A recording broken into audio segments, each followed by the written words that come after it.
Today we are talking about tips for a sluggish thyroid, but really anyone trying to lose this weight can apply these same tips.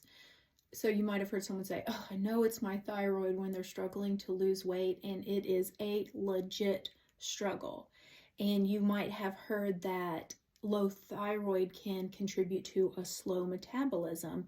But what does that mean exactly? And more importantly, are there ways that we can really support a sluggish thyroid?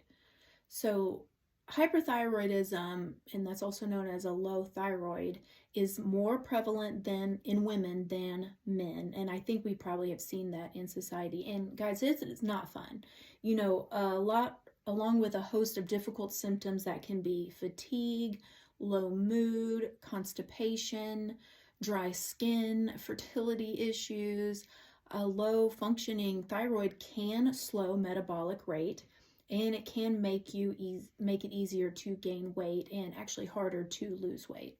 In fact, research is really showing now that people with hypothyroidism may experience a metabolic slowdown of in between 140 even up to 360 calories a day. Ugh. So can you imagine having to cut that to see any difference in weight loss or try to maintain weight? If you do have hypothyroidism, it doesn't mean that you have to just like double down and be super restrictive and use all your willpower, go to the gym strenuously, because anytime we try to do that hardcore, we tend to fail, and we feel like the failure. We almost never feel like that system was the failure. We tend to blame ourselves. And when we keep doing that, we may even give up hope. So instead, I really suggest, one, just nail those basics of fundamental nutrition and health. Many people with hypothyroidism want to start with a fairly intense and specific dietary changes that maybe they've read about on the internet. And so let's just start with the basics and grab a piece of paper. And I want you to rate yourself on a score of 1 to 5 with the following basics, and then pick one of those places to start. Really don't try to add everything in at once. So rate yourself on this one. Emphasize eating minimally processed foods. In the show notes, I'll link the episode where I really talk about what that means in case you need a little bit more information on that. So check that out. All right, rate yourself on get regular physical activity, 1 to 5. Rate yourself on prioritizing sleep.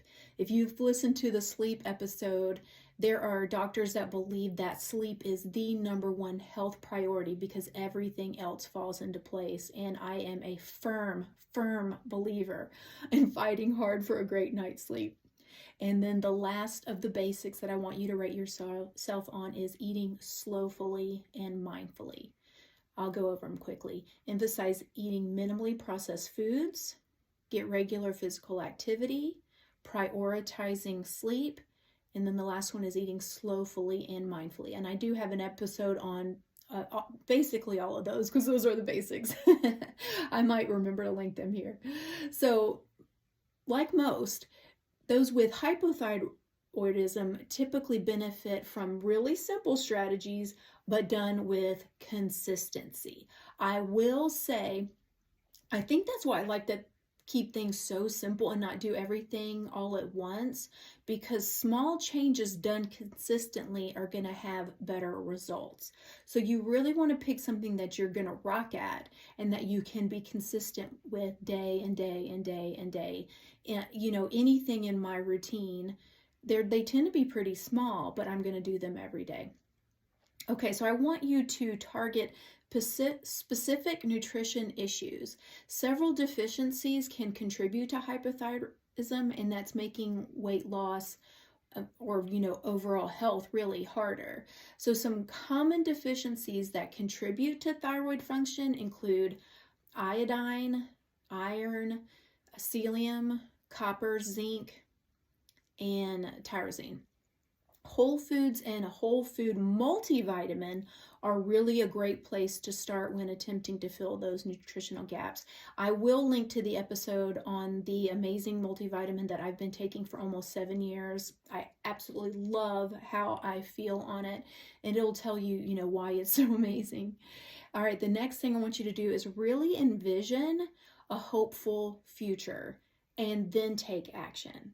So develop that crystal clear vision of what the healthy you looks like, and then you can begin to embody it. So for example, if your future you sprints up the stairs without being out of breath or sweating, just start taking the stairs.